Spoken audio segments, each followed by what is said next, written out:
And now, with a Braves Anatomy special report, here's Cassidy McMahon. Series started, of course, with the Atlanta Braves. The first move we made this offseason is acquiring outfielder Sam Hilliard from the Colorado Rockies for pitcher Dylan Spain.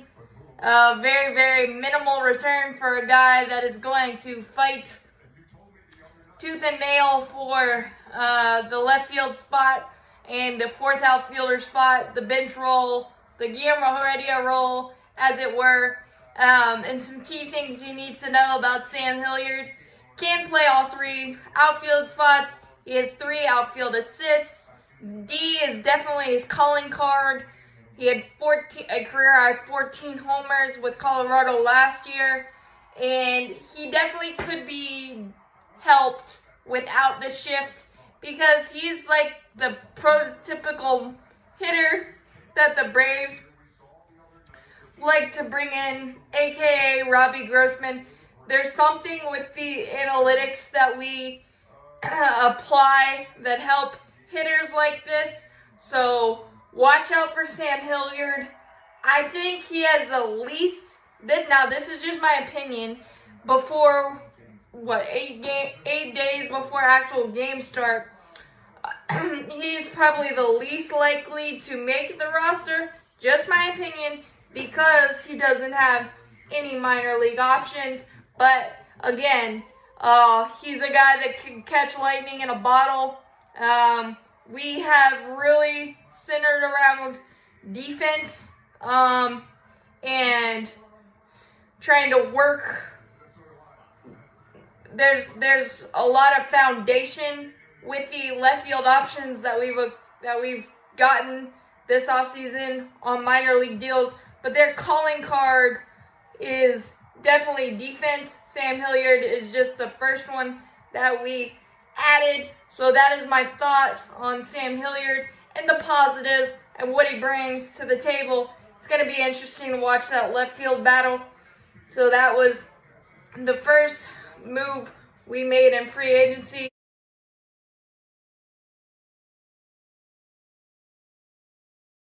Next move the Braves made is honestly the most questionable move for me in terms of role, because even though Alex Anthopoulos said this guy is going to compete for the fifth starting spot, I don't know, it just hasn't clicked for Colby Allard. We reacquired him from the Texas Rangers for Jake Odorizzi. We did save $2.5 million, and it opened up an extra roster spot. And Colby Allard had 191 strikeouts, and maybe the pitch clock for him will change it in a positive way where he can get into more of a rhythm. But he struggled mightily in his cup of coffee with the Rangers, who the Braves traded for Chris Martin a couple of trade deadlines ago. He was the 14th overall pick for the Braves, and he still has minor league options. So once again, like I've said about Nick Anderson and Dennis Santana, that could be a nice security blanket down in the minors. But 191 strikeouts isn't anything to sneeze at, and maybe he finds something and it clicks for him. But this is probably the most questionable move for me, just because I think we have a lot better options for the 5th role. But again, pitching depth. Excuse me, don't drink Coke before you're doing a lot of videos in a row, apparently. But pitching depth is never a bad thing, and Colby Allard definitely gives you that. And there's familiarity, so maybe being back in a familiar place and some familiar voices will help him kind of find it and find some consistency that he has yet to find in the majors and throughout his career. Very short career, obviously, so far, but career nonetheless. So hoping to see some difference from Colby Allard, but clearly we wanted the roster spot in $2.5 million. Although it doesn't sound like much, AA can make a lot out of $2.5 million. And I think he's done that with the sneaky bullpen moves that I've already talked about and that I'm going to talk about. Sneaky, keen, low cost. So that might have played into it as well. And I understand not wanting to pay or to have to pay Jake Odorizzi $12.5. But he could have been a nice veteran stopgap kind of spot starter. But maybe Colby Allard will turn into that, and I'll be really, really wrong. But this move was the most questionable, but I'll gladly eat my words if Colby Allard comes out of nowhere and is that guy this year for the Braves. But we're on to the next move.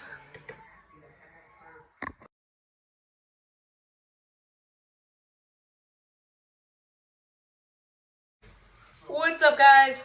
As we continue to add inexpensive, not splashy, but could turn out to be incredible moves, especially in the bullpen. This next guy, Nick Anderson, spent the last couple of seasons dealing with separate injuries, but if he stays healthy, this is my favorite move for the bullpen this free agency period, other than Joe Jimenez, who I will get to, but I feel like this is definitely the most under the radar move that some people are probably going to be ruining that they didn't. Yes, I said rue. That's a dictionary word of the day for me. That they didn't pounce on this, and I know injuries always scare people away, but Nick Anderson was super solid for the Rays when he was able to stay healthy. 2.89 ERA. He can also save. Very versatile. 95-96 fastball. Obviously, the big caveat for him is if he can stay healthy, but this is like the Travis d'Arnaud move of three seasons ago from AA, but it's a split contract, so if he makes the major leagues, it's $875,000, and if he makes the minors, it's $180,000.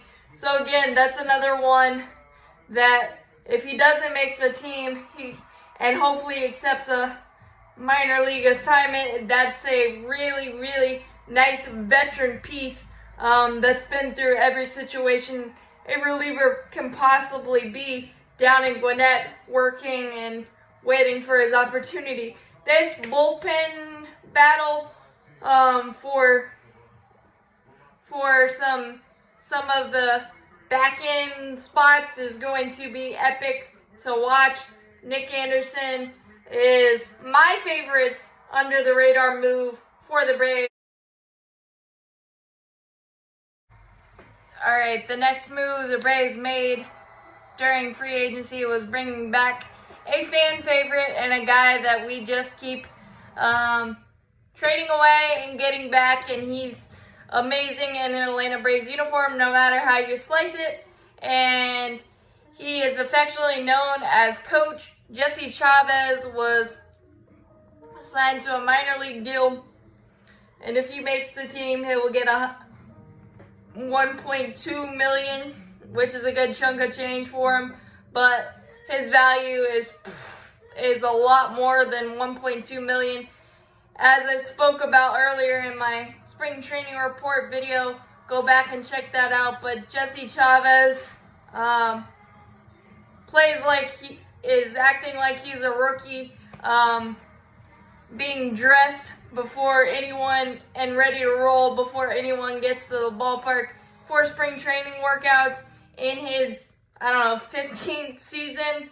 That's leadership. That's a veteran understanding his role, and he's so versatile. Late game situations, mop up duty, extra innings. It doesn't. Excuse me. It does not matter. You can put Jesse Chavez in any situation and feel good. It's always nice to have those veteran security blankets. It might not go well, but you feel really good when he takes them out for something positive to happen.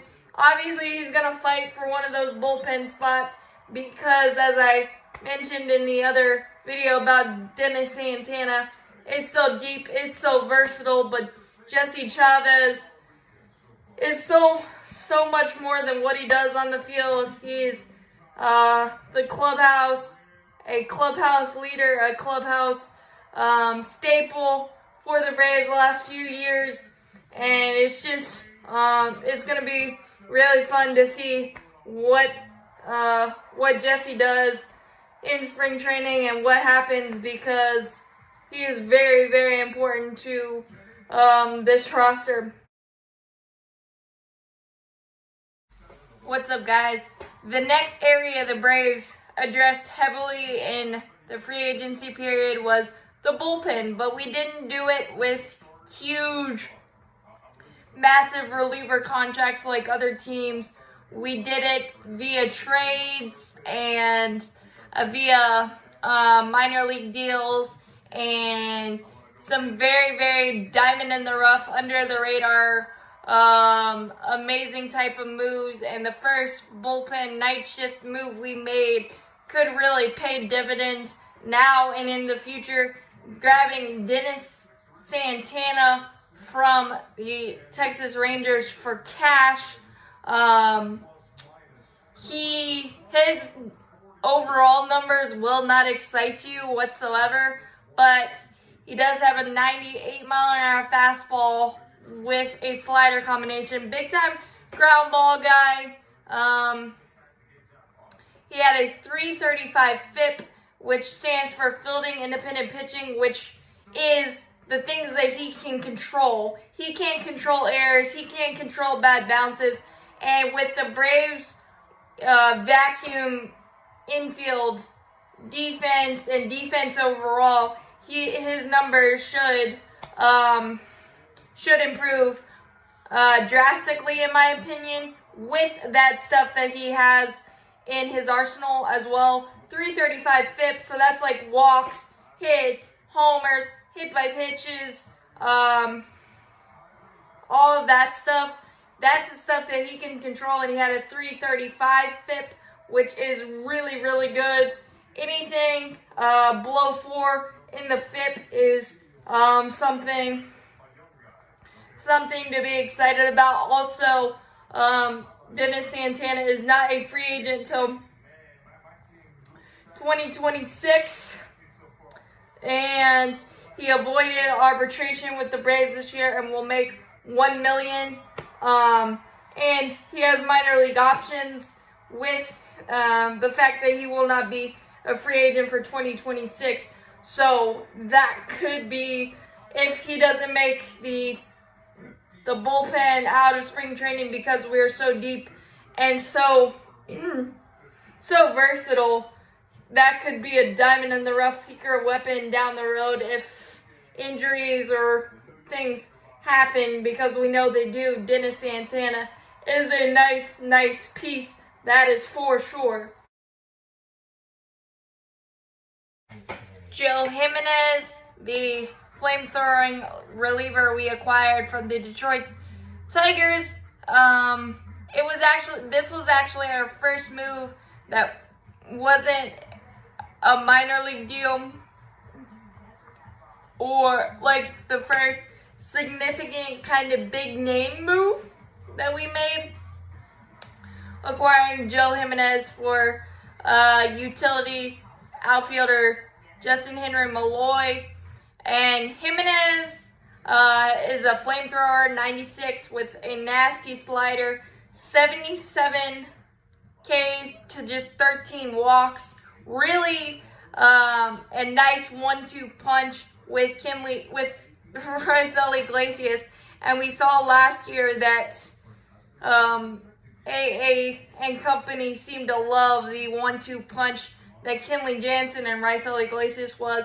And now you just plug in Joe Jimenez into that, and he was absolutely fantastic for Detroit last year. Very, very healthy, coming off a minor spinal surgery. Sounds worse than it was, but he's been in camp for the longest, so the Braves could monitor him, and he's healthy, he's full go, and I can't wait to see that 1-2 punch. But the 77 strikeouts to 13 walks got my mouth watering, especially with Raisel Iglesias having an 0.34 ERA with when we acquired Raisel Iglesias last year from the Angels.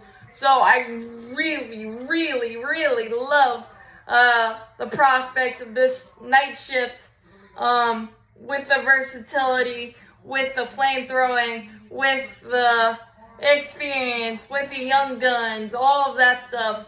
And I haven't even gone through all the other moves that we made in the bullpen this free agency. But Joe Jimenez, I'm calling it now. He's going to be an all-star for your Atlanta Braves in 2023.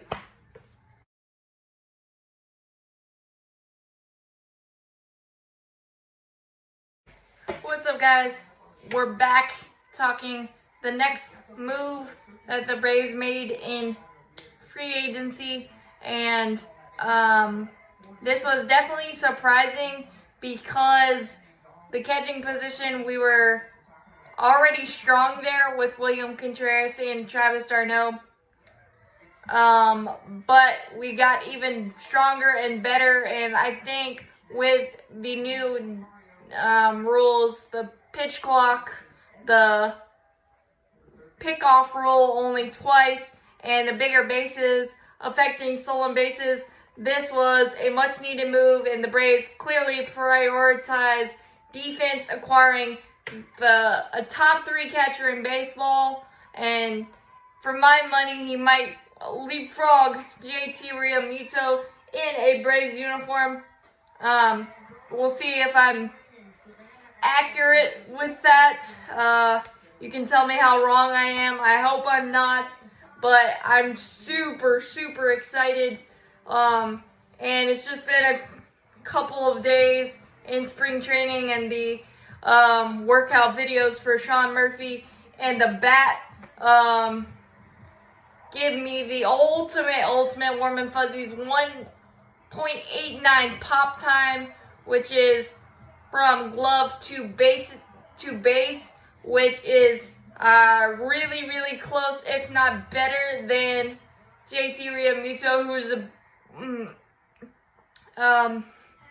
MLB named the best catcher in baseball in their top 10 right now. But I think Sean Murphy is very, very vastly underrated, and because he was in Oakland, where there's not a lot of notoriety, but now being with the Atlanta Braves, I think he's going to get a lot more recognition, and well-deserved recognition. We acquire him in the big 3-team deal. We did give up Freddie Tarnok, Kyle Muller, William Contreras, and another reliever prospect who I cannot think of, but I think it's going to be so worth it. He had 272 on the road, and he led in clutch offensive categories with his primary position being catchers. Doubles 37, total bases 229, second in homers with 18, RBIs was 66, and he had 134 hits. And the shift will be going away, so that number could even go a lot higher. Maybe a 200 hit season for Sean Murphy. I don't know. He was second in baseball in caught stealing or runners he caught stealing with 19. He's a premium defender. So we might not have thought we needed to upgrade the catching position, but the fact that a top 3 player at their position came available and we didn't give up our top prospect, that is doing some work for Alex Anthopoulos, and Travis Sarno and Sean Murphy are going to be the top catching duo in baseball this year. Mark it down. I know I've gotten a lot of predictions and hot takes. I usually don't do that, but I'm feeling really excited for the season, and I'm really happy seeing Sean Murphy in action. I know it's just workouts right now, but I couldn't be happier, and he's got a lot of familiarity with Matt Olson, and being a former Vandy guy with Kyle Wright and things of that nature. Seems like he's fit in like a glove, and the leadership has already been there, discussing with Charlie Morton and Max Fried their bullpens and getting quickly familiar with the staff thanks to Travis and everybody. It just feels like Sean Murphy is going to be a perfect fit, and he's going to be here for a long time, signing a 6-year, I believe it was a 6-year, $63 million deal, and all told, 7-year, $88 million deal. So it can't get any better, and I'm just really excited, and I'm sure he's really excited not to have to hit in that cavernous ballpark that is Oakland Coliseum, and with the no shift, as I spoke about, it could be a explosion for Sean Murphy. But this was definitely the best move the Braves have made. The next move we made was signing Jordan Lupo to a 1-year, $1.4 million contract. He absolutely destroyed lefties, 842 OPS with 31 homers, 71 RBIs against southpaws. He is another one that's probably going to benefit from not the overshift being banned. He hit 336 when not shifted. Can play all 3 outfield spots. I really like Jordan Lupo and his potential that he brings. Just the crushing lefties is a big thing, and it could be a great pair with Eddie Rosario. I know Eddie's a lefty as well, but Eddie could hit against righties, and Jordan Lupo could crush lefties if the trends continue for him. And I just have something in my brain for Jordan Lupo for some reason that he's going to be the breakout position player for the Braves. But it's basically the same type of guy that we have added to see in the left field battle. Really the same type of guy, same type of hitter, and obviously they're all seemingly defense first, but we'll see who comes out the other side in these spring training battles. Usually the questions that you have going into spring training could easily work themselves out due to the play, and that's what's going to happen with Jordan Lupo, Sam Hilliard, Kevin Pillar, and all of those guys, Eddie Rosario, all that, and Marcell Ozuna as well. So we'll see. But Jordan Lupo is the one guy that has kind of a guaranteed major league contract right now, because $1.4 million. So we'll see if that factors in as well. But on to the next move. What's up, guys? The next move in free agency was a familiar name, but again, a low cost, high reward potential. Jackson Stephens was signed to a minor league deal, split non-guaranteed. He is basically Jesse Chavez, but has higher velocity, as we saw. He had a clutch save for us, mop-up duty, high leverage. He can do it all. We saw he had a really good year for us last year, 3.5 ERA or so. I don't have the numbers in front of me, but and he seems to be a really good character, clubhouse guy as well. Always got to say Roll Tide when you're talking about Jackson Stephens, but he's going to be fighting for one of those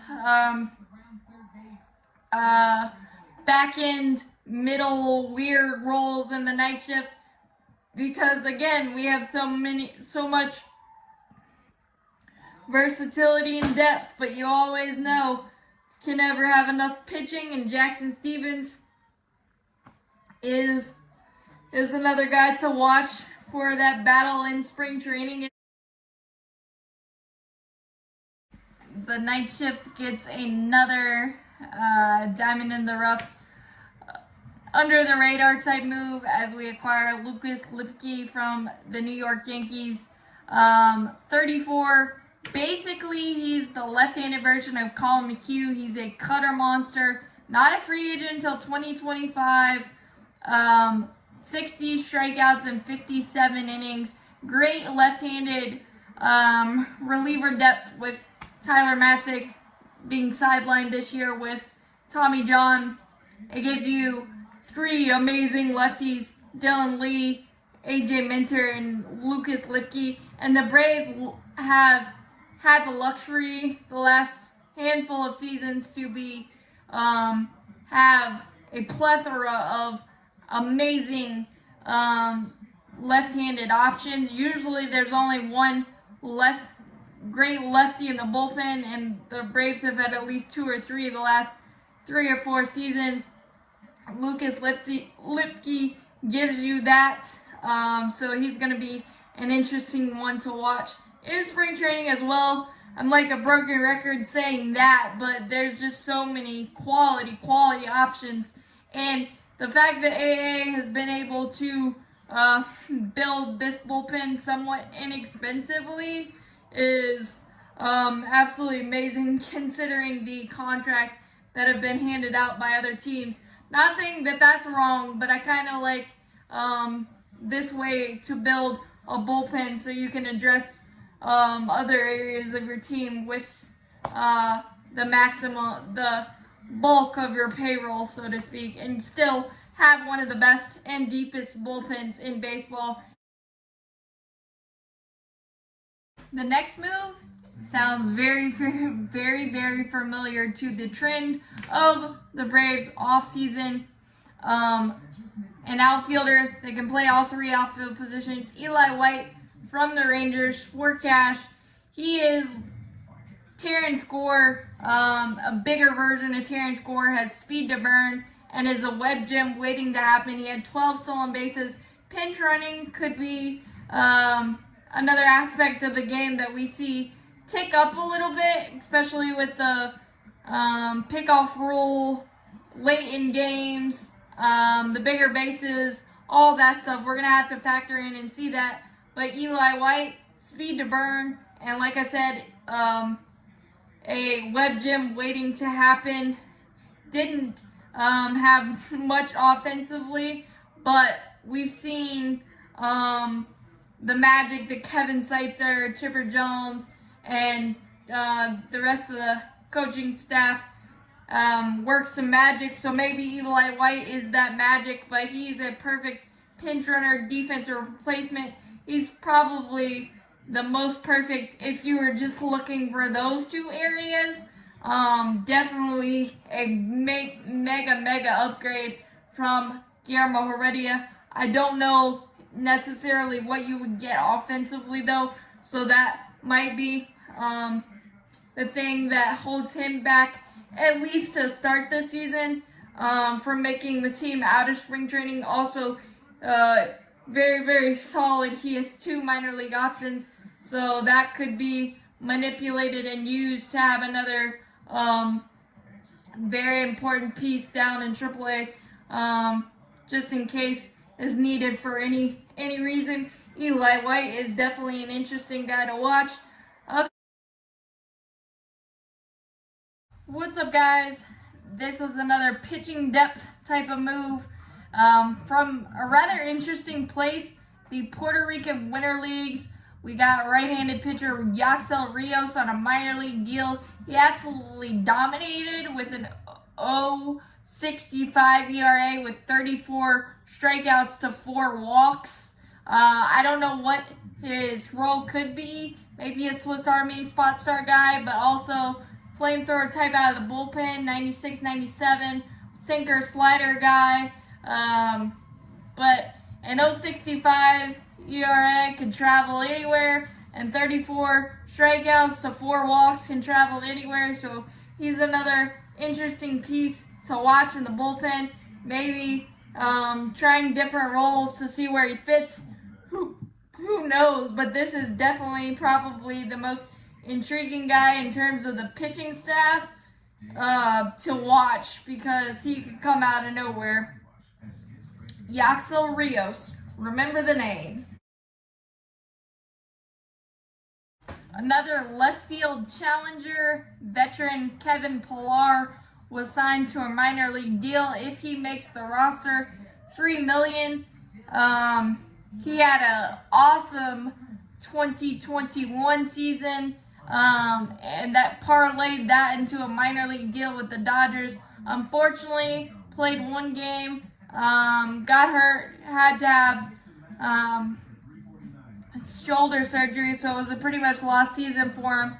But he's another veteran, been through the wars, been through it all, and has a really, really solid resume. Defensively, very, very solid. Offensively, 259, 92 stolen bases, 97 homers, 391 RBIs, really nothing to sneeze at, and he's been the most vocal and excited to compete for the left field position with the Braves, or the fourth outfield position, whatever you want to call it.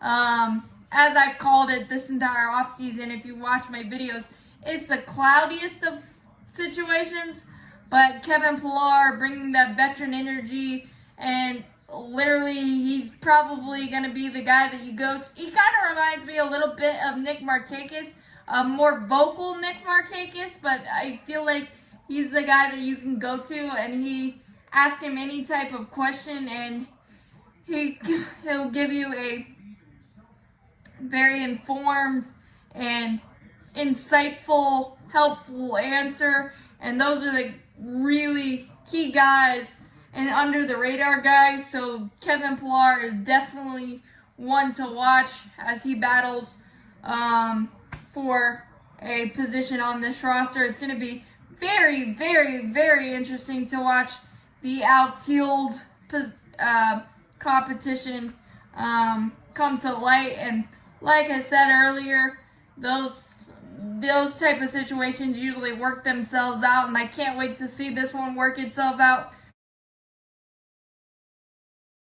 Adding the bat flip king back on a minor league deal, Yakcell Rios, was that guy that came out of nowhere in 2019 after we got him off the scrap heap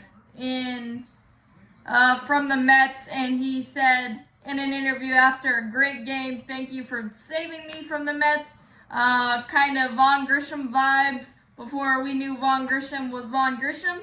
So absolutely awesome, and he hit 328 with us during that 2019 season.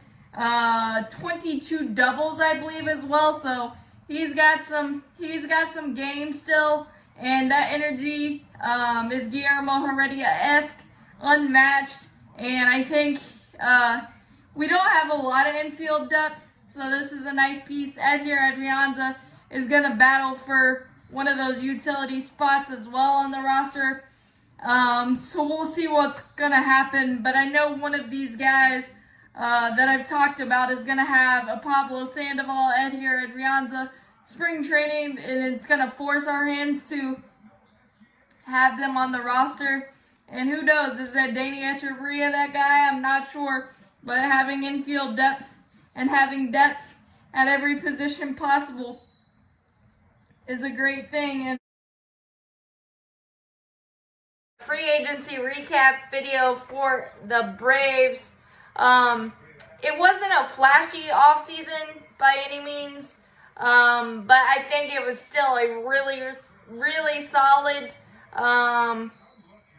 offseason with a lot of diamond in the rough, low cost, high reward guys, and a lot of depth.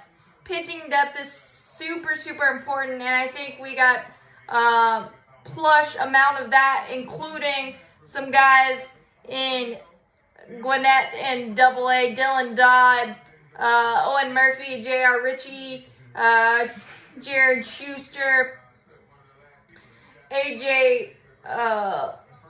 Slawlister. I know I said that wrong, but he's another pitcher to watch. Jesse Franklin is an young outfield prospect to maybe watch for the 2023 season.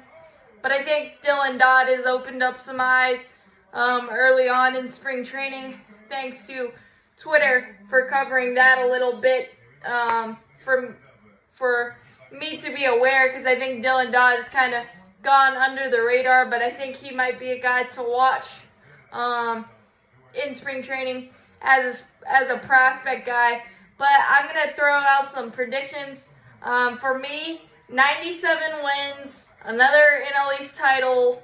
The comeback player is going to be, pitcher is going to be Charlie Morton.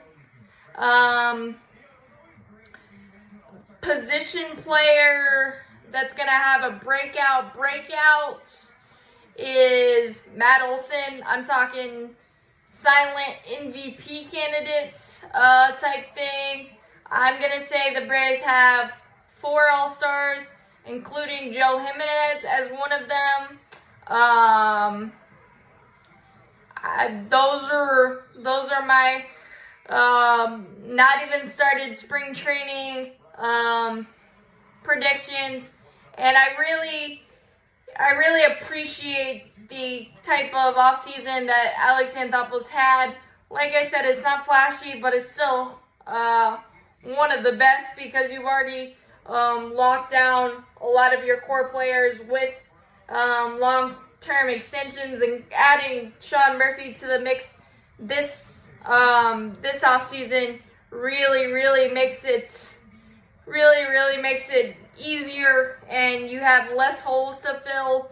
And I know we lost Dansby Swanson, but I also commend the Braves for telling us that Vaughn Grisham's going to get a full and well-deserved shot, as he has worked his tail off this entire winter with Ron Washington, and that hasn't changed as we just have gotten into spring training. So I really appreciate that, going all in on this youngster, and having Orlando Arcia, a veteran that you trust, if Vaughn needs more seasoning or a day off here or there or whatever the case may be. I really appreciate that. Again, this is an organization that I'm proud to be a fan of, because you can hang your hat on the moves that we make. They all have a purpose, and there's always a method to the madness. Yes, some of them don't work out, but they all have designs on winning, and he never sleeps. I'm surprised he doesn't have a coffee endorsement by now, with trying to make the team better any way, shape, or form, Alex Anthopoulos and company, and it just feels really good. So I'm ultra excited for the 2023 season. Drop your comments, your predictions, all that stuff in the comments. It helps out a lot. Hit that subscribe button, hit that like button. It really helps. And I hope this refresher helped you and will help you throughout spring training as we determine the entire 2023 Atlanta Braves roster, at least at the beginning. But it's going to be super fun to watch, and a lot of different and intriguing stories are going to come out. I can assure you of that. But as always, go Braves, champions forever. Peace out, guys. Thanks. This was fun.